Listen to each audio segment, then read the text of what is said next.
ଜଗନ୍ନାଥ ଓ ସେବାୟତ ଏକ ବିତର୍କ।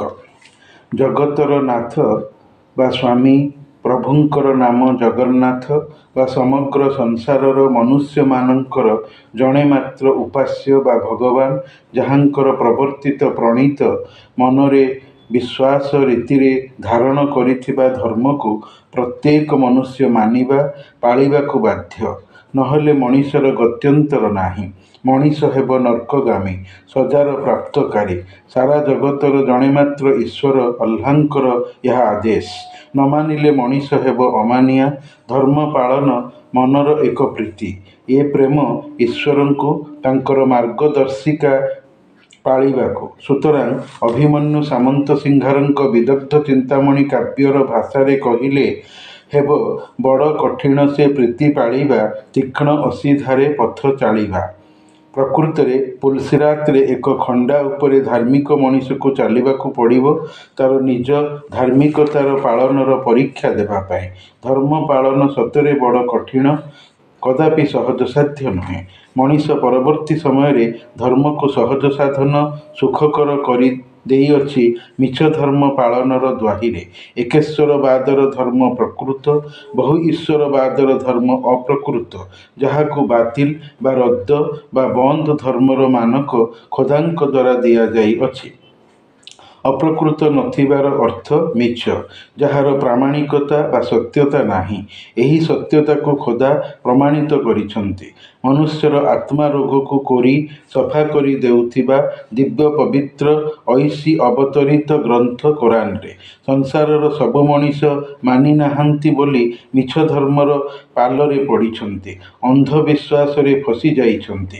ଯିଏ ମାନି ନାହିଁ ସେ ଅଲ୍ଲାହର ଦାସ, ଭକ୍ତ, ମୁସଲମାନ ହୋଇଛି। ଇସଲାମ ଶାନ୍ତି ପାଇବାର ଅପର ନାମ, କୁଶଳରେ ରହିବାର ପ୍ରତିଶବ୍ଦ। ଯେଉଁ ଶାନ୍ତି ମଲା ପରେ ପୁନର୍ଜୀବନ ପ୍ରାପ୍ତିରେ ସ୍ୱର୍ଗଲୋକ ବୈକୁଣ୍ଠପୁର ଜନ୍ନତରେ ଅଛି। ଖୋଦା ପ୍ରତିଶ୍ରୁତି ଦେଇ ମନୁଷ୍ୟକୁ ତାଙ୍କ କୋରାନରେ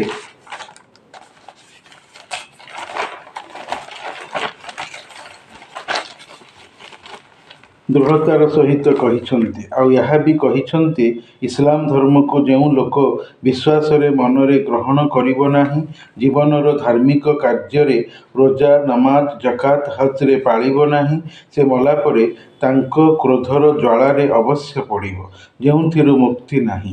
ଖୋଦା ନିଜକୁ ମଣିଷର ଏକମାତ୍ର ପ୍ରଭୁ, ଜଣେ ମାତ୍ର ଉପାସନାର ଯୋଗ୍ୟ ଦାବୀର ସହିତ କହିଛନ୍ତି, କାରଣ ସେ ମଣିଷକୁ ଅଶ୍ରଫୁଲ ମଖଲୁକାତ ବା ସର୍ବୋତ୍ତମ ସର୍ବଶ୍ରେଷ୍ଠ ସୃଷ୍ଟି କରି ମାଟିର ମୂର୍ତ୍ତିରୁ ଜୀବନ୍ୟାସ ଦେଇ ଆଦମ ନାମରେ ଏବଂ ସେହି ଆଦମଙ୍କର ବାମପଟର ପସଲି ବା ଅସ୍ଥି ପଞ୍ଜରାରୁ ହାଡ଼ରୁ ତାର ଯୋଡ଼ା ବା ହଳ ନାରୀ ହୱାଙ୍କୁ ସୃଷ୍ଟି କରି ଦୁହିଁଙ୍କୁ ସ୍ୱାମୀ ସ୍ତ୍ରୀରେ ପରିଣତ କରାଇ ବିବାହିତ ରୀତିରେ ସ୍ୱର୍ଗ ଗଛର ମନା କରିଥିବା ଫଳ ପାଖକୁ ନ ଯିବା, ଫଳକୁ ନ ଚାଖିବାର ବାରଣକୁ, ତାଙ୍କର ମନୁଷ୍ୟ ପୂର୍ବର ଅଗ୍ନିଜାତ ସୃଷ୍ଟି ଶଇତାନ ବା ଅନ୍ୟ ନାମ ଇବ୍ଲିସକୁ ଆଦମକୁ ସମ୍ମାନ ପ୍ରଦର୍ଶନର ମୁଣ୍ଡିଆ ନ ମାରିଥିବାର ଦୋଷ ଅପରାଧରେ ସ୍ୱର୍ଗରୁ ତଡ଼ି ଦେଇଥିଲେ।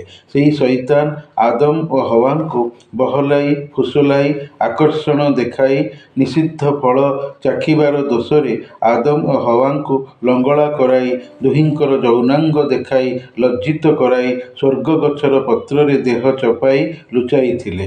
ଆକାଶ ଅଦୃଶ୍ୟ ବାଣୀ ଦେଇ ଅଲ୍ଲାହ କହିଲେ, ହେ ଆଦମ ଓ ହୱା, ତୁମେ ଦୁହେଁ ମୋର ଆଦେଶ ଅମାନ୍ୟ କଲ, ଏବେ ଆଉ ସ୍ୱର୍ଗରେ ରହିପାରିବ ନାହିଁ। ମରଣଶୀଳ ଜଗତ ମର୍ତ୍ତ୍ୟକୁ ଓହ୍ଲାଅ, ସେଠି ଯାଇ ରହିବ, ବଂଶ ବଢ଼ାଇବ, ଇହ ଜୀବନ ବିତାଇବ, ଚାଷବାସର ଉପାର୍ଜନ କରିବ। ଜିବ୍ରାଇଲ ଫରିସ୍ତା ବା ଦେବଦୂତ ବା ଏଞ୍ଜେଲ ତୁମକୁ ସବୁ ଶିଖାଇ ଦେବେ। ନିର୍ଦ୍ଦିଷ୍ଟ କାଳର ସମୟ ଅବଧିର ଜୀବନ ନଶ୍ୱର ନଷ୍ଟଶୀଳ ଦୁନିଆ ବିତାଇ ମରିବ, ମୋ ପାଖକୁ ଆସିବ। ମୁଁ ତୁମଠାରୁ ତୁମକୁ ପୁନର୍ଜୀବିତ କରାଇ ତାହାର ହିସାବ ନେବି।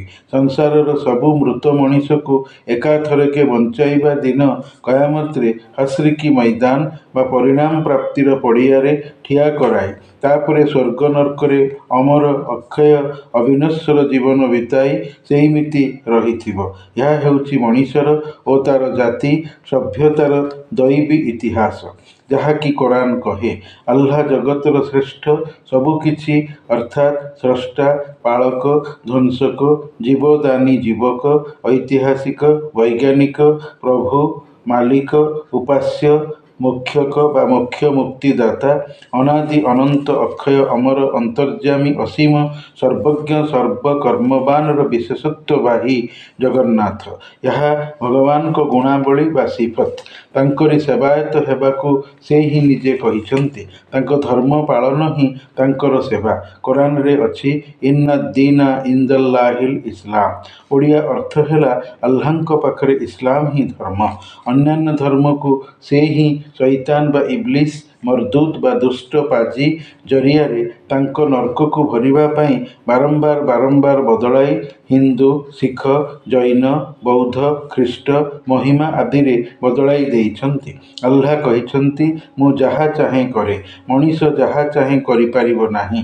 କଲେ ସଜା ପାଇବ, ଶାସ୍ତି ଭୋଗିବ, ନର୍କରେ ଯାତନା ପାଇ ପଡ଼ିବ। ଆଲ୍ଲାହ ଗାଲିବ ହୈ ବଦଲା ଲେନେ ୱାଲା, ଅର୍ଥାତ୍ ଆଲ୍ଲାହ ପ୍ରତିଶୋଧ ନେବାରେ ଏକମାତ୍ର ବିଜୟୀ। ମଣିଷ ମଣିଷଠାରୁ ପ୍ରତିଶୋଧ ନେଲେ ବି ସେହି ପ୍ରତିଶୋଧ କବଳରେ ପଡ଼ିଯିବ। ଯେସାକୁ ତେସାକାରୀ ମୋ ଭଳି ମଣିଷ ହୋଇପାରିବ ନାହିଁ। ମାଟିର ମୂର୍ତ୍ତିରୁ ମଣିଷର ସୃଷ୍ଟିକୁ ଇବ୍ଲିସ୍ ବା ଶୈତାନ ଦେଖିଥିବାରୁ ସେ ମଣିଷ ମନରେ ରୋବ ବା ଆଗ୍ରହ ଭରି ମଣିଷ ମନରେ ମୂର୍ତ୍ତି ପୂଜାର ଧାରଣା ପ୍ରଥମ କରି ଭରିଲା, ଜାତ କରାଇଲା। ଆଲ୍ଲାହ ବି ଚାହିଁଥିଲେ ତାଙ୍କ ନର୍କକୁ ଭରିବାର ଆଶାରେ ସେମିତି ହେଉ ବୋଲି। ସେ କହିଛନ୍ତି, ମୁଁ ଆଲ୍ଲାହ ସବୁ ଜିନିଷର ଦୁଇଟା କରି ଯୋଡ଼ା ତିଆରି ଅଛି। ସେହି ଦୁଇ ଜିନିଷ ମଧ୍ୟରୁ ହକ୍ ଏବଂ ବାତିଲ ବା ପ୍ରକୃତ ଅପକୃତ ଧର୍ମ। ଏକେଶ୍ୱରବାଦର ଧର୍ମ ହକ୍ ବା ପ୍ରକୃତ, ଯାହାର ମନ୍ତ୍ର ଲା ଇଲାହା ଇଲ୍ଲାଲ୍ଲାହ ମୁହମ୍ମଦୁର ରସୂଲୁଲ୍ଲାହ। ଓଡ଼ିଆ ଅର୍ଥ ହେଲା ଆଲ୍ଲାହଙ୍କ ଛଡ଼ା ଅନ୍ୟ କେହି ପୂଜାଯୋଗ୍ୟ ନୁହନ୍ତି ଏବଂ ମହମ୍ମଦ ହେଉଛନ୍ତି ଆଲ୍ଲାହଙ୍କର ରସୂଲ, ରିସାଲତଧାରୀ ବା ଦିବ୍ୟ ପୁସ୍ତକଧାରୀ। କୋରାନର ସିଏ ପ୍ରାପ୍ତକର୍ତ୍ତା। ସେହି ମହମ୍ମଦ ହିଁ ନବୀ ବା ଅଜଣା କଥାର ବ୍ୟାଖ୍ୟାକାର, ଆଉ ସେ ହିଁ ପୈଗମ୍ବର ବା ବାର୍ତ୍ତାଧର। ପୈଗାମ ମାନେ ବାର୍ତ୍ତା, ଯିଏକି ଖୋଦାଙ୍କର ଶେଷ ପୈଗମ୍ବର, ନବୀ ବା ରସୂଲ, ଆଉ କୋରାନ ଅନ୍ତିମ ଦିବ୍ୟ ପୁସ୍ତକ। କୋରାନ ନିଜେ ଏହା କହିଅଛି, ଖୋଦା ବା ଆଲ୍ଲାହ ଜଗତର ପ୍ରକୃତ ନାଥ ଜଗନ୍ନାଥ। ପରନ୍ତୁ ଶୈତାନର ପୂଜାରୀ, ଆଲ୍ଲାହଙ୍କ ଧର୍ମର ଅମାନ୍ୟକାରୀ ବା ମୁନକିର, ମୁନାଫିକ ବା କପଟୀ, ଫାସିକ ବା ଧର୍ମ ନଷ୍ଟକାରୀ, କାଫିର ବା ଅବିଶ୍ୱାସୀ, ମୁଶରିକ ବା ସମକକ୍ଷକାରୀ ବା ଆଲ୍ଲାହଙ୍କୁ ମୂର୍ତ୍ତି, ଗଛ, ମାଟି, ପାଣି, ପବନ, ସାପ ଇତ୍ୟାଦିଙ୍କୁ ପ୍ରଭୁ ମାନି ସମାନ କରାଇ ବୁଝୁଥିବା ଶିର୍କ ମଣିଷ ନିଜ କଳ୍ପନାରୁ କାଠରେ ଜଗନ୍ନାଥଙ୍କ ମୂର୍ତ୍ତି ତିଆରି କରିଛି ଆଉ ତାଙ୍କରି ସେବାୟତ ହୋଇ ବୁଝୁଛି। ଯେଉଁ ଜଗନ୍ନାଥଙ୍କୁ ବକୁଳବନର କୋକିଳ କବି ପଣ୍ଡିତ ଗୋଦାବରୀଶ ମିଶ୍ର ତାଙ୍କର ନାସ୍ତିକର ଭକ୍ତି ନାମକ କବିତାରେ କହିଛନ୍ତି, କାଠେ ଗଢ଼ା ଜଗନ୍ନାଥ ନ ଅଛି ଜୀବନ, ନ ଦେଇ ପାରିବେ କାରେ ଧନ ମାନ ଜନ। ସେ ଅଟେ ନିର୍ଜୀବ ଦେବତା, ଗଢ଼ା ନର ହାତେ, ଭାଙ୍ଗିଯିବ ପାଇଲେ ଅଳପ ଆଘାତେ। ସର୍ପଜଣାଣ କବିତାରେ କବିସୂର୍ଯ୍ୟ ବଳଦେବ ରଥ କହିଛନ୍ତି, ବାଧିଲା ଜାଣି କ୍ଷମା କର, ନୋହିଲେ ରମା ରମଣ ଦଣ୍ଡେ ଦିଅ ଟାଳି। ତୁମ୍ଭଙ୍କୁ ଜଗନ୍ନାଥ ଆଜମ ମନୋରଥ, ଭରତି କରି ଦେବି ଗାଳି ହେ ମହାପ୍ରଭୁ। କାଳସର୍ପ ଆପଣ, କବଳ କର ପ୍ରାଣ, ପବନମାନଙ୍କୁ ସବୁ ରିହେ। ଖୋଦା କୋରାନରେ କହିଛନ୍ତି, ହେ ମଣିଷ, ଆଲ୍ଲାହଙ୍କ ସହିତ ସମାନ କରାଇ ଆଉ ଦ୍ୱିତୀୟ ଖୋଦା ପୂଜେନା, କିନ୍ତୁ ଜହନ୍ନମ ବା ନର୍କରେ ଫୋପଡ଼ା ଯିବ। କ'ଣ ଅଲଗା ଅଲଗା ପ୍ରଭୁ ଭଲ, ନା ଜଣେ ଆଲ୍ଲାହ ସବୁରି ଉପରେ ବିଜୟୀ ଖୋଦା ଭଲ? ଖୋଦା ମାନେ ଖୋଦ ଜାତ ବା ଆପଣା ଜାତ ବା ସ୍ୱୟମ୍ଭୁ ବିଧାତା। ହଉ ମୂର୍ତ୍ତି ପୂଜା କରୁଥା, ଗୋଟିଏ ସମୟ ପରେ ତୁ ପ୍ରକୃତକୁ ଜାଣିବୁ। ସେହି ସମୟଟି ମୃତ୍ୟୁ ପର ପୁନର୍ଜୀବିତର ସମୟ ବା ଇଂରାଜୀର ରେଜୁରେକ୍ସନ ବା ପୁନରୁତ୍ଥାନ। ଧର୍ମରେ ମୂର୍ତ୍ତି ପୂଜା ଏକ ବିଶ୍ୱକୈନ୍ଦ୍ରିକ ଅପ୍ରକୃତ ଆରାଧନା। କେବଳ ଭାରତର ନୁହେଁ, ମହମ୍ମଦଙ୍କ ଆସିବା ପୂର୍ବରୁ ମକ୍କାର କାବା ଗୃହରେ 360ଟି ବୁତ ବା ପ୍ରତିମା ପୂଜିତ ହେଉଥିଲେ। ମହମ୍ମଦ ଆସି ବନ୍ଦ କଲେ, ନହେଲେ ଏକେଶ୍ୱର ଆଲ୍ଲାହଙ୍କର ପୂଜା ହୋଇପାରିବ ନାହିଁ। କୋରାନର 17 ଭାଗରେ ପୈଗମ୍ବର ଇବ୍ରାହିମ ମେସୋପଟାମିଆର ବାବିଲୋନ ବା କୋରାନ ନାମ ବିବାବିଲା ନାମକ ସହରରେ କେତେକ ମୂର୍ତ୍ତିଙ୍କୁ ଭାଙ୍ଗିଥିବାର ବିବରଣୀ ଖୋଦା ଦେଇଛନ୍ତି।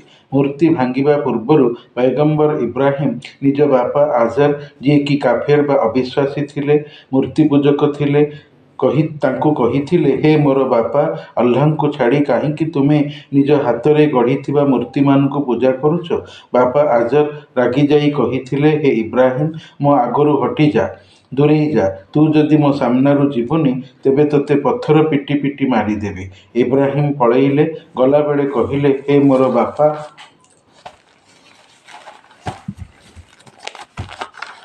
ମୁଁ ତୋ ପାଇଁ ଖୋଦାଙ୍କୁ ମାଗୁଣି କରିବି କି ତୋତେ ହେଦାୟତ ବା ଦିଗ୍ଦର୍ଶନ ଦିଅନ୍ତୁ। ପୁଣି ତାଙ୍କ ଗୋଷ୍ଠୀର ଲୋକଙ୍କୁ ମୂର୍ତ୍ତିମାନଙ୍କୁ ଦେଖାଇ କହିଲେ, ଏ ମୂର୍ତ୍ତିମାନ କ'ଣ? ଏମାନଙ୍କୁ ଯେଉଁ ପୂଜୁଛ, ଏମାନେ ତୁମମାନଙ୍କର ହାଜତ ବା ଚାହିଦାକୁ କିଛି ପୂରଣ କରିପାରୁଛନ୍ତି କି? ସେମାନେ କହିଲେ, ଆମେ ଆମ ପୂର୍ବଜଙ୍କୁ ଏମାନଙ୍କର ପୂଜା କରୁଥିବାର ଦେଖି ଆସିଛୁ। ଆମେ ସେମାନଙ୍କର ପଦାଙ୍କ ଅନୁସରଣ କରୁଛୁ। ଥରେ ଏକାନ୍ତରେ ମନ୍ଦିର ବା ଜିଗୁରାତରେ କେହି ନଥିବା ବେଳେ ମୂର୍ତ୍ତିମାନଙ୍କୁ ଡାହାଣ ହାତରେ ଭାଙ୍ଗିବାକୁ ଲାଗିଲେ। ନାକ କାନ ଖଣ୍ଡିଆ କରି ତଳମୁହାଁ କରି ଓଲଟାଇ ପକାଇଦେଲେ ଏବଂ ଏକ କୁରାଢ଼ୀ ସବୁଠାରୁ ବଡ଼ ମୂର୍ତ୍ତିର କାନ୍ଧରେ ଓହଳାଇ ଦେଇ ବାହାରି ଆସିବା ପରେ ଲୋକେ ଇବାଦତ ଗାହ ବା ମନ୍ଦିର ଆରାଧନା ଗୃହରେ ପଶି ମୂର୍ତ୍ତିମାନଙ୍କର ହତଶିରୀ ରୂପ ଅବସ୍ଥା ଦେଖି କହିଲେ, ଆମ ମୂର୍ତ୍ତିମାନଙ୍କର ଏ ଅବସ୍ଥା କିଏ କଲା? ଜଣେ କହିଲା, ମୁଁ ଜଣେ ଟୋକାକୁ ଦେଖିଲି ଯାହାକୁ ଇବ୍ରାହିମ କହନ୍ତି। ସେହି ଆମ ମୂର୍ତ୍ତିମାନଙ୍କୁ ମନ୍ଦ କହୁଥିଲା। ସେ ହିଁ କରିଛି। ଡାକ ତାକୁ ସମସ୍ତଙ୍କ ସାମ୍ନାକୁ। ଇବ୍ରାହିମ ଆସିଲା ପରେ ପଚରାଗଲା, ତୁମେ କରିଛ? ଇବ୍ରାହିମ କହିଲେ, ମୁଁ ନୁହେଁ, ସେହି ବଡ଼ ମୂର୍ତ୍ତି କରିଛି। ଦେଖୁନ, ତାର କାନ୍ଧରେ କୁରାଢ଼ୀ ଅଛି। ଲୋକେ ମୁଣ୍ଡ ଆଉଁସି କହିଲେ, ତୁମେ ଭଲ କରି ଜାଣିଛ ଏମାନେ କିଛି କରିପାରିବେ ନାହିଁ। ଯଦି କରିପାରିବେ ନାହିଁ ତାହେଲେ ଏମାନଙ୍କୁ ତୁଚ୍ଛାଟାରେ ପୂଜା କାହିଁକି କରୁଛ? ପୁଣି କୋରାନରେ ଅଛି, ମୂର୍ତ୍ତି ପୂଜକେ କହିଛନ୍ତି, ହେ ମହମ୍ମଦ, କୋରାନର ସବୁ ଭଲ ଯେ, ହେଲେ ମୂର୍ତ୍ତି ପୂଜିବାକୁ ଅନୁମତି ଦିଆଯାଇ ନାହିଁ। ସେଥିପାଇଁ ଆମେ କୋରାନକୁ ମାନିବୁ ନାହିଁ। ମହମ୍ମଦ କହିଛନ୍ତି, ମୁଁ ଆଲ୍ଲାହଙ୍କର ଅଧୀନ। ତୁମର ଇଚ୍ଛା ହେଲେ କୋରାନକୁ ମାନ, ନହେଲେ ମାନ ନାହିଁ। ମୋତେ ଯାହା ଓହୀ ବା ଦୈବବାଣୀ ଆସୁଛି ମୁଁ ତୁମକୁ କହୁଛି। ପୁଣି ଆଲ୍ଲାହ କହିଛନ୍ତି, ହେ ମୋର ଭକ୍ତଗଣ, ତୁମେ ମୂର୍ତ୍ତି ପୂଜକଙ୍କୁ ଗାଳି ଦିଅନା। ସେମାନେ ବି ମୋତେ ଅଜ୍ଞତାବଶତଃ ଗାଳି ଦେବେ, ମୋର ଅସମ୍ମାନ କରିବେ। ମୁଁ ସମସ୍ତଙ୍କୁ ମୋତେ ମାନିବାର ବାଟ ଖୋଲି ଦେଇଅଛି। ଖୁବ୍ ଶୀଘ୍ର ସେମାନେ ମରିକରି ମୋ ପାଖକୁ ଆସିବେ। ମୁଁ ବତାଇ ଦେବି ସେମାନଙ୍କର କୌତକ ବା ଭୁଲ କାମକୁ। ହେ ଅବିଶ୍ୱାସୀ ସମକକ୍ଷୀ ମଣିଷ, ତୁମେ ଯେଉଁ ମୂର୍ତ୍ତିମାନଙ୍କୁ ପୂଜିଛ, ମୁଁ ଆଲ୍ଲାହ ସେମାନଙ୍କୁ ଗୋଟି ଗୋଟି କରି ଗଣି ରଖିଅଛି। ଆଗାମୀକାଲି କୟାମତରେ ଜୀବନ୍ୟାସ କରି ତୁମ ବିରୁଦ୍ଧରେ ଠିଆ କରାଇ ପଚାରିବି, ଏମାନେ କ'ଣ ତୁମକୁ ପୂଜୁଥିଲେ? ସେମାନେ କହିବେ, ଏମାନେ ଆମକୁ କେବେ ପୂଜୁଥିଲେ ଆମେ ଜାଣିନାହୁଁ। ତେଣୁ କେତେ ଦୁର୍ବଳ ସେମାନେ ଏବଂ ସେମାନଙ୍କୁ ପୂଜିବାବାଲା। ଦଳକୁ ଦଳ ବନ୍ଧା ହୋଇ ନର୍କ ନିଆଁରେ ଫୋପାଡ଼ି ଦିଆଯିବେ। କୋରାନର ନୁହ୍ ନାମକ ପାଠରେ ପୈଗମ୍ବର ନୁହ୍ଙ୍କୁ ମାନୁନଥିବା ଲୋକେ ବଦ୍, ସୁବା, ୟଗୁସ୍, ୟଉକ୍ ଓ ନସର ନାମକ ମୂର୍ତ୍ତିମାନଙ୍କର ନାମ ଉଲ୍ଲେଖ ଅଛି। ସେହିପରି ପୁରୀର ଜଗନ୍ନାଥ ନାମକ କାଠର ମୂର୍ତ୍ତି, ଯାହାଙ୍କୁ ଦେଖି ରୋମାଣ୍ଟିକ କବି ମାୟାଧର ମାନସିଂହ ତାଙ୍କ ରଚିତ ଦେବପୂଜା ନାମକ କବିତାରେ କହିଛନ୍ତି, ପୁରୋହିତ ଶୁଦ୍ଧପୂତ ହୋଇ ଦେଉଳରେ କାହା ପୂଜା କରହେ? ସୃଷ୍ଟି ଯାର ଉଦାର ଆଲୋକ, ସେ ଦିଅଁ କି ଅନ୍ଧକାରେ ରହେ? ଅନ୍ଧକାରେ ଆଖି ବୁଜ ତାକୁ ଦେଖିବାରେ କିମ୍ପା ଏ ପ୍ରୟାସ? ଆଖି ମେଲି ଦେଖନା ଆଲୋକେ କି ସୁନ୍ଦର ତାହାର ପ୍ରକାଶ। ଅନ୍ତରରୁ ଅନ୍ତରୀକ୍ଷେ ବ୍ୟାପୀ ବିରାଜିତ ଯେ ଭୁବନେଶ୍ୱର, କ୍ଷୁଦ୍ର ରୁଗ୍ଣ ଅନ୍ଧକାର ଗୃହେ ତାର କିମ୍ପା ଆରାଧନା କର। ଆଜି ଖାଲି ଦେଉଳେ ଦେଉଳେ ବିରାଜିତ କାଷ୍ଠ ଓ ପାଷାଣ, ଏବେ କାଠ ପଥର ନ ପୂଜି ଆସ ପୂଜ ଜୀବନ୍ତ ଦେବତା। ଯାହା ଆଖିରୁ ଲୁହ ଯିବ ବୋହି, କହିଦେଲେ ପଦେ ମିଠା କଥା। ସମ୍ବାଦ ନାମକ ସମ୍ବାଦପତ୍ରରୁ ଏବଂ ମୋବାଇଲ ଫୋନରୁ ପଢ଼ି ଶୁଣି ଜାଣିଲି କି ପୁରୀର ଶ୍ରୀମନ୍ଦିର ଗର୍ଭଗୃହରେ ତାରିଖ 15/1/25 ଦିନ ଜଗନ୍ନାଥଙ୍କର ସେବା କରିବା ସମୟରେ ଜଣେ ସେବାୟତ ପଡ଼ିଯାଇଥିଲେ। ମୃତକ ହେଲେ ଜଗନ୍ନାଥ ମେକାପ, ଯିଏକି ଥିଲେ ସୁଆରବଡ଼ୁ ସେବାୟତ। ପୁରୀ ସଦର ମୁଖ୍ୟ ଚିକିତ୍ସାଳୟର ଡାକ୍ତର ତାଙ୍କୁ ମୃତ ଘୋଷିତ କରିଥିଲେ। ସେବାୟତଙ୍କ ବୟସ ଥିଲା 43। ଯୁବକ ଥିଲେ।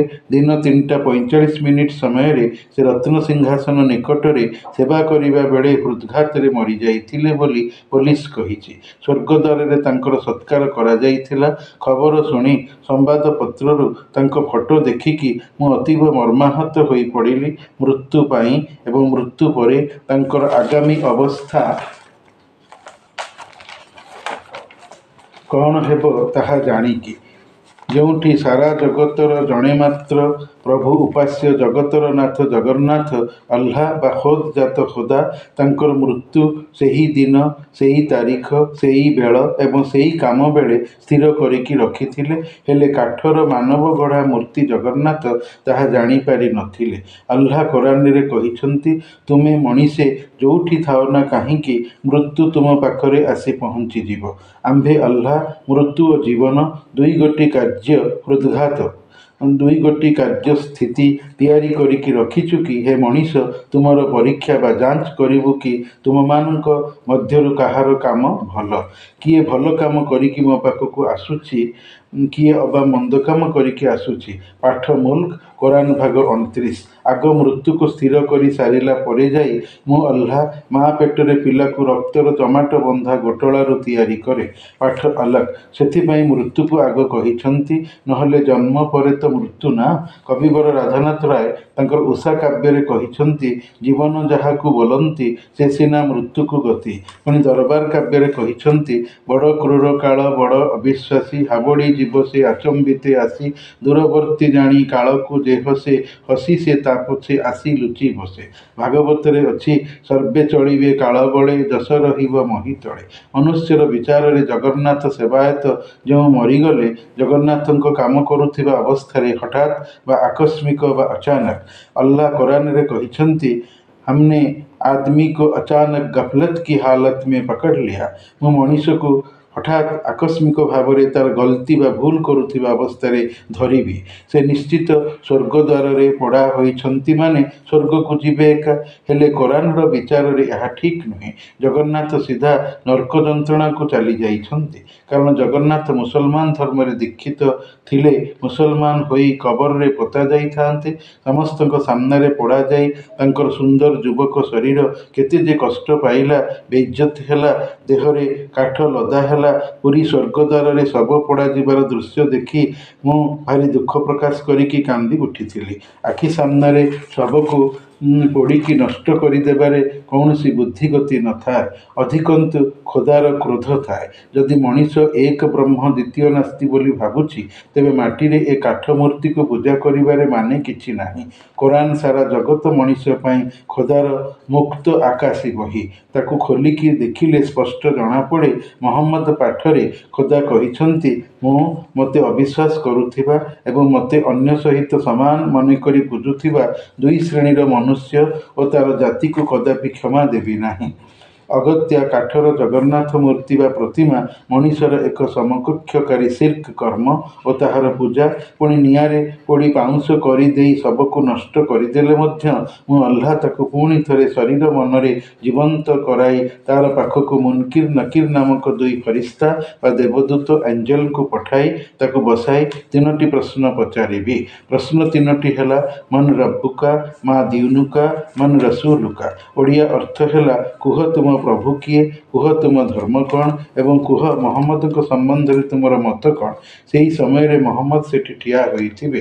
ବନ୍ଦା ବା ଭକ୍ତ ବା ଖୋଦାଙ୍କ ଦାସ ଯଦି ପୁଣ୍ୟବାନ ଥିବ, ତେବେ ପ୍ରଶ୍ନ ତିନୋଟିର ଉତ୍ତର ଚଟାପଟ ଆରବୀ ଭାଷାରେ କହିଦେବ। ଖୋଦା ମୃତ୍ୟୁ ଲୋକକୁ କୁନ୍ ଫୟକୁନ୍ ବା ହୁଅ ହୋଇଯା କହି ବଞ୍ଚାଇ ଉଠାଇବେ, ଯାହାକି ଅଦୃଶ୍ୟ ଜଗତ ବା ବାତିନିରେ ହେବ, ଏକ ମ୍ୟାଜିକ୍ ବା କୁହୁକ ପ୍ରକାରେ। କାରଣ ଖୋଦା କୋରାନରେ କହିଛନ୍ତି, ମୁଁ ସବୁକିଛି କରିପାରେ ଏବଂ ସବୁ ପ୍ରକାରେ ମଧ୍ୟ କରିପାରେ। କରିବା ମୋ ପାଇଁ ଅସମ୍ଭବ ଜମାରୁ ନୁହେଁ। କୋରାନର ପାଠ ୟାସିନରେ ଖୋଦା କହିଛନ୍ତି, ଇନ୍ନା ନହିନୁ ନୁହିୟଲ ମୌତା। ନିଃସନ୍ଦେହତଃ ଆମ୍ଭେ ଆଲ୍ଲାହ ମୃତକଙ୍କୁ ଜୀବନ୍ତ କରିବୁ। ପୁଣି ପାଠ କାଫରେ କହିଛନ୍ତି, ଗ୍ରୀଷ୍ମ ଋତୁର ପ୍ରଚଣ୍ଡ ଖରାରେ ଭୂଇଁ ଫାଟି ଆଁ କରିଥାଏ, ଆଉ ସେଥିରେ ବର୍ଷା ଜଳ ପଡ଼ି ଯେମିତି ଘାସ ଦୁବ କଅଁଳାଏ, ଭୂମି ଶ୍ୟାମ ସବୁଜିମାରେ ଭରି ଉଠେ, ସେଇମିତି ମୁଁ ଆଲ୍ଲାହ ମୃତ ମଣିଷକୁ ଉଠାଇବି। ପୁଣି ତାହା ପାଠରେ କହିଛନ୍ତି, ମିନ୍ହା ଖଲକ୍ନାକୁମ୍ ୱ ଫୀହା ନୁଈଦୁକୁମ୍ ୱ ମିନ୍ହା ନୁଖ୍ରିଜୁକୁମ୍ ତାରତନ୍ ଉଖ୍ରା। ଓଡ଼ିଆ ଅର୍ଥ ହେଲା ଆମ୍ଭେ ଭୂମି ମାଟିରୁ ତୁମ ମଣିଷକୁ ତିଆରିଛୁ, ସେଥିରେ ପୁଣି ତୁମକୁ କବର ଦେଇ ନେଇଯିବୁ, ପୁଣି ସେଥିରୁ ଦ୍ୱିତୀୟ ଥର ବାହାର କରାଇବୁ। ପ୍ରଥମ ଥର ବାହାର ମା ପେଟରୁ ହୋଇଥିଲା, ମଣିଷ ମୃତପିଣ୍ଡ ହୋଇ ମା ପେଟରେ ପଡ଼ିଥିଲା, ପରେ ସେଥିରେ ଜୀବନ ଆସିବାରୁ ଜୀବନ୍ତ ହେଲା ଏବଂ ନିରୂପିତ ସମୟରେ ମାତୃଗର୍ଭ କବରରୁ ବାହାରିଲା। କୋରାନ କହିଛି, ମଣିଷକୁ ଭଲ କଥା କୁହ, ମନ୍ଦ କଥାରୁ ଅଟକାଅ। ମାନିବେ ସେଇମାନେ ଯେଉଁମାନେ ଭାବୁକ, ବୁଦ୍ଧିମାନ, ଅନୁଭବୀ। ସେଥିପାଇଁ କୁହାଗଲା। ଲୋକମାନ ପାଠରେ କଥିତ ଅଛି, ହାକିମ ବୈଦ୍ୟ ଲୋକମାନ ତାଙ୍କ ପୁଅକୁ ବୁଝାଇ କହିଛନ୍ତି, ହେ ମୋର ପୁଅ, ଆଲ୍ଲାହଙ୍କ ସହିତ ସମାନ କରାଇ ଶିର୍କ ବା ସମକକ୍ଷକାରୀ ପୂଜା କରିବୁ ନାହିଁ। ଶିର୍କ ବଡ଼ ଜୁଲୁମ ବା ନିଜ ଆତ୍ମା ପ୍ରତି ଅତ୍ୟାଚାର କାମ। ସୋରିଷ ଦାନା ଭଳି ଯେତେ ଛୋଟ ହୋଇଥାଉ ନା କାହିଁକି, ଆଲ୍ଲାହ କୟାମତରେ ତାକୁ ନେଇ ଆସିବ। ଆଲ୍ଲାହ କହିନାହିଁ ମଣିଷକୁ ପୋଡ଼ିଦିଅ ବୋଲି, ପୋଡ଼ି ନଷ୍ଟ କରିଦିଅ ବୋଲି। ଏହା ଶୈତାନୀ କାମ। ଯେହେତୁ ଶୈତାନ ଆଲ୍ଲାହଙ୍କ ଦ୍ୱାରା ନିଆଁରୁ ଜାତ, ଶୈତାନ ମଣିଷର ଶତ୍ରୁ, ସେ ମନ୍ଦ କାମ ହିଁ ମଣିଷକୁ ବତାଇବ। ଧର୍ମ ଦୃଷ୍ଟିରୁ ଜଗନ୍ନାଥ ବାବୁ ମୋର କେହି ନୁହନ୍ତି, ହେଲେ ମଣିଷ ଦୃଷ୍ଟିରୁ ସେ ମୋର ଅତି ନିଜର। ମୋର ମଣିଷ ଭାଇଟିଏ ନିଆଁରେ ପୋଡ଼ି ହୋଇ କୋରାନ ନ ପଢ଼ିଥିବା ଦୋଷରୁ ନର୍କକୁ ଚାଲିଗଲା ବୋଲି ଭାବି ମୋତେ ଏତେଦୂର ପୀଡ଼ା ଦେଲେ ଯେ ଏଭଳି ଏକ ଲେଖା ଲେଖିବାକୁ ଇଚ୍ଛା ହେଲା ଆଗାମୀ ଲୋକଙ୍କୁ ସୁଧାରି ନେବାର ଆକାଂକ୍ଷାରେ। ଶୈତାନ ସମ୍ପର୍କରେ କୋରାନ କହିଅଛି, ଇନ୍ନା ଶୈତାନ ଲିଲ୍ ଇନସାନ ଆଦୁଉମ୍ ମୁବିନ୍। ମାନେ ହେଲା ଶୈତାନ ମଣିଷର ମୁକ୍ତ ଶତ୍ରୁ। ଅଗତ୍ୟା ମଣିଷ ବି ଶୈତାନକୁ ଶତ୍ରୁ ବୋଲି ଭାବିଲେ ଯାଇ ତାଠାରୁ ଦୂରେଇ ରହିବ। ତାର ପାଲରେ ଲୋଭରେ ପଡ଼ିବ ନାହିଁ। ମଣିଷ ମନରେ ବେଶୀ କରି ସେ ପଶେ, ମଣିଷ ରୂପ ବି ଗ୍ରହଣ କରିପାରେ। ଆଲ୍ଲାହ ତାଆଲା ତାକୁ ସେ କ୍ଷମତା ଦେଇଛନ୍ତି। ଆଲ୍ଲାହ କହିଛନ୍ତି, ଶୈତାନ ମଣିଷ ପାଇଁ ଏକ ଆଜମାଇଶ ବା ପରୀକ୍ଷା। ଏହି ପରୀକ୍ଷାରେ କିଏ ପାସ୍ ହେବ, କିଏ ବା ଫେଲ୍ ହେବ। ଆଲ୍ଲାହ କହିଛନ୍ତି, ମୁଁ ଯଦି ଚାହିଁଥାନ୍ତି ତେବେ ମଣିଷକୁ ମୋର ଗୋଟିଏ ଧର୍ମରେ ରଖିଥାନ୍ତି, କିନ୍ତୁ ମୁଁ ଆଲ୍ଲାହ ମଣିଷକୁ ଯେଉଁ ବୁଦ୍ଧି ବିଚାର ଶକ୍ତି ଦେଇଅଛି ତାହାର ପରୀକ୍ଷା ହୋଇପାରି ନଥାନ୍ତା। ମଣିଷ କ'ଣ ଏତିକି ଟିକିଏ କଥାରେ ଛାଡ଼ି ଦିଆଯିବ କି? ସେ କହିବ, ହେ ଆଲ୍ଲାହ, ମୁଁ ତୋ ଉପରେ ବିଶ୍ୱାସ ଆଣିଲି, ଆଉ ମୋତେ ଛାଡ଼ିଦେ, ଆଉ ତାର ବିଶ୍ୱାସର ପରୀକ୍ଷା ହେବ ନାହିଁ? ଏ କେମିତି କଥା? ମୁଁ ଯେମିତି ତାର ପୂର୍ବଜଙ୍କୁ ପରୀକ୍ଷା କରିଛି, ପରବର୍ତ୍ତୀଙ୍କୁ ମଧ୍ୟ ସେମିତି ପରୀକ୍ଷା କରିବି।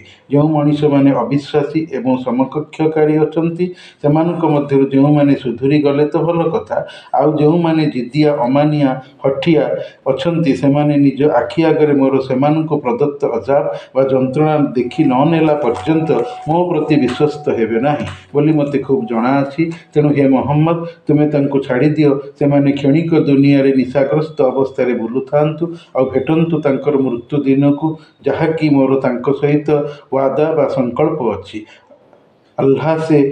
ଆଲ୍ଲାହ ସେ ଦୁର୍ବଳ ଶକ୍ତି ନୁହେଁ ଯେ ମଣିଷ ତାର କାବୁରୁ ବାହାରିଯିବ। ସଂକଳ୍ପଟି ହେଉଛି କୁଲ୍ଲୁ ନଫସିନ୍ ଜାଏକାତୁଲ୍ ମୌତ୍, ଅର୍ଥାତ୍ ପ୍ରତ୍ୟେକ ଜୀବଙ୍କୁ ମୃତ୍ୟୁର ମଜା ଚାଖିବାକୁ ଅଛି। କିମ୍ବା ମା ଆସାବା ମିନ୍ ମୁସିବତିନ୍ ଇଲ୍ଲା ବିଇଜ୍ନିଲ୍ଲାହ, ମାନେ ଆଲ୍ଲାହଙ୍କ ଇଚ୍ଛାରେ ହିଁ ମଣିଷକୁ ବିପଦ ଆସେ।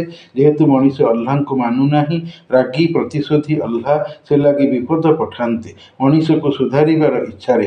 ଜଗନ୍ନାଥଙ୍କର ବର୍ଷକ ତଳେ ହାର୍ଟ ଅପରେସନ୍ ହୋଇଥିଲା। ସେତେବେଳୁ ସେ ନିଜକୁ ସୁଧାରି ମୁସଲମାନ ହୋଇଯିବାର ଥିଲା, ହେଲେ ନାହିଁ, ଅବହେଳା କଲେ। ଫଳରେ ସେହି ହୃଦଘାତ ପଠାଇ ଆଲ୍ଲାହ ତାଆଲା ତାଙ୍କୁ ମାରିଲେ। ମଣିଷକୁ ଆଲ୍ଲାହ ସୂଚନା ବା ସଂକେତ ଦିଅନ୍ତି। ଯିଏ ଚାଲାକ ସେ ବୁଝିଯାଏ, ଆଉ ଯିଏ ବୋକା ସେ ବୁଝିପାରେ ନାହିଁ। ମଣିଷ କରାବତ୍ ବାଲେ ବା ନିକଟ ସମ୍ପର୍କୀୟଙ୍କୁ ଡରି ମୁସଲମାନ ହୋଇନଥାଏ, ଜୀବନ ପ୍ରତି ବିପଦ ଭୟରେ। ହେଲେ ଆଲ୍ଲାହଙ୍କୁ ନ ଡରି ମନର ଇଚ୍ଛାକୁ ପ୍ରଭୁ କରି ଆଉ ତାରି ଉପାସନା କରେ। ଜଗନ୍ନାଥ ସେହିଭଳି ଏକ ଉପାସ୍ୟ। ଏବେ ଯେବେ ସେ ସଜା ପାଇବେ, ସେଠି ତାଙ୍କର କରାବତ ବାଲେ ମଧ୍ୟ ନଥିବେ ତାଙ୍କୁ ରକ୍ଷା କରିବା ପାଇଁ। ଏଥିରେ ବି ଖୋଦାର ଇଚ୍ଛା ଅଛି। ସେ କହିଛନ୍ତି, ମୁଁ ଯାହାକୁ ଚାହିଁବି ମୋର ପଥ ଦେଖାଇବି, ଯାହାକୁ ଚାହିଁବି ପଥଭ୍ରାନ୍ତ କରାଇବି। ଆଉ ସେହି ପଥଭ୍ରାନ୍ତିରେ ଜଗନ୍ନାଥ ପଡ଼ିଯାଇଥିଲେ। ଆଲ୍ଲାହ କହିଛନ୍ତି, ବିଶ୍ୱାସୀ ଅବିଶ୍ୱାସୀ ସବୁ ମୋର ଭକ୍ତ। କିଏ ବାଟୁଆ ତ କିଏ ଅଣବାଟୁଆ। ଜଗନ୍ନାଥ ଅଣବାଟୁଆ ଭକ୍ତ ଥିଲେ ବୋଲି ମଣିଷର ହାତଗଢ଼ା ଉପାସ୍ୟର ପୂଜକ ବନିଯାଇଥିଲେ। ଆଉ କୋରାନର କଥନ ଅନୁସାରେ ତାହା ହିଁ ତାଙ୍କ ନର୍କଗମନର ବାଟକୁ ଦେଖାଇ ଦେଇଥିଲା। କୋରାନ କହିଛି, ଯିଏ ଶିର୍କ କରିବ ତାର ସବୁ କାମ ବ୍ୟର୍ଥ ହୋଇଯିବ। କୌଣସି ଭଲ ତାର ଜୀବନରେ ନାହିଁ। ସ୍ୱର୍ଗ ସୁଖ ପ୍ରାପ୍ତି ମଣିଷ ଜୀବନର ଶ୍ରେଷ୍ଠ ସଫଳତା ବୋଲି ଆଲ୍ଲାହ କୋରାନରେ କହିଛନ୍ତି। ମଣିଷ ଖୋଦାଙ୍କ ଇଚ୍ଛା ବିରୁଦ୍ଧ କାମ କରି ସ୍ୱର୍ଗକୁ ଯାଇପାରିବ ନାହିଁ। ମଲା ପରେ ମଣିଷର ପ୍ରକୃତ ଜୀବନର ଆରମ୍ଭ ହୁଏ, କାରଣ ମୃତ୍ୟୁ ନାହିଁ। କେବଳ ଯାହା କର୍ମଫଳର ଭୋଗତମାନତା ସ୍ୱର୍ଗ ନର୍କରେ ଥାଇ ହେବ ତତ୍କ୍ଷଣାତ୍, କିନ୍ତୁ କବରରେ। ଅନେକ ବର୍ଷ ତଳେ ଯେତେବେଳେ ମୁଁ ଜଟଣୀରେ ଥାଏ, ଆମ ଘରେ ଅନେକ ସମୟରେ ଧର୍ମୀୟ ସମ୍ମେଳନ ମିଲାଦ ହୁଏ। ମା'ଙ୍କ ଇଚ୍ଛାରେ ବାପା କରାନ୍ତି। ଥରେ ପଣ୍ଡା ମୌଲବୀ ଆସିଥିଲେ। ଶୁଣିବାକୁ ପାଇଥିଲି ସେ କୁଆଡ଼େ ପୁରୀ ଜଗନ୍ନାଥ ମନ୍ଦିରର ସେବାୟତ ପୂଜାପଣ୍ଡା ଥିଲେ। ପରେ ଇସଲାମ ଧର୍ମ ପ୍ରତି ଆକୃଷ୍ଟ ହୋଇ ଇସଲାମ ଧର୍ମ ଗ୍ରହଣ କରି ମୌଲବୀର ଖେତାବ ଧରିଥିଲେ। କଥା କଥାକେ ପାଟିରୁ ସଂସ୍କୃତ ଶ୍ଲୋକ ବାହାରୁଥାଏ। ଧଳା ଘଞ୍ଚ ଲମ୍ବ ଦାଢ଼ି, ମୁଣ୍ଡରେ ଟୋପି, ଢିଲା ପାଇଜାମା ପଞ୍ଜାବୀ, ଧର୍ମୀୟ ପ୍ରବଚନ ୱାଜ ନସିହତ ବଡ଼ ସୁନ୍ଦର ମନମୁଗ୍ଧକର ଘାଗଡ଼ା କଣ୍ଠରେ କରୁଥିଲେ। କହୁଥିଲେ, मैंने आग में जलने से बच गया, खुदा मुझ पर कमाल मेहरबान हुआ, मुझे सीधा दीन का रास्ता दिखाया। ସେହିପରି ବିହାର ରାଞ୍ଚିର ମାରୱାଡ଼ିରୁ ଇସଲାମ ଧର୍ମ ଗ୍ରହଣକାରୀ ଗୋପୀକୃଷ୍ଣ ଅଗ୍ରୱାଲା ନାମରୁ ସଲାହୁଦ୍ଦିନ ଆହମଦ ନାମଧାରୀ ଅଗ୍ରୱାଲା ମୌଲବୀଙ୍କୁ ନିଜ ଆଖିରେ ଏହି ଦୁଇ ବ୍ୟକ୍ତିତ୍ୱଙ୍କୁ ମୁଁ ଦେଖିଛି।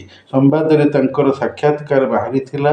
ସେ କହିଥିଲେ, ଯେଉଁମାନେ ବଂଶ ପରମ୍ପରାରେ ମୁସଲିମ, ଆଉ ମୁଁ ନିଜ ଇଚ୍ଛାରୁ କୋରାନର ହିନ୍ଦୀ ଅନୁବାଦ ପଢ଼ି ମୁସଲିମ ହେଲି। ଓକିଲାତି ପଢ଼ିଛି, 6 ଥର ହଜ୍ କରିଛି। ମୋର ସ୍ତ୍ରୀ ପିଲା ମୋର ବିରୋଧ କରି ମୋତେ ଛାଡ଼ପତ୍ର ଦେଇକି ବି ଦେଇପାରି ନଥିଲେ। ଶେଷରେ ସେମାନେ ବି ଇସଲାମ ଧର୍ମ ଗ୍ରହଣ କଲେ। ମୁଁ ଗୋମାଂସ ଖାଏ, କାରଣ ଆଲ୍ଲାହର ଆଦେଶ ମାନିବାକୁ ପଡ଼ିବ ବୋଲି। 1975 ମସିହାର ଏ କଥା।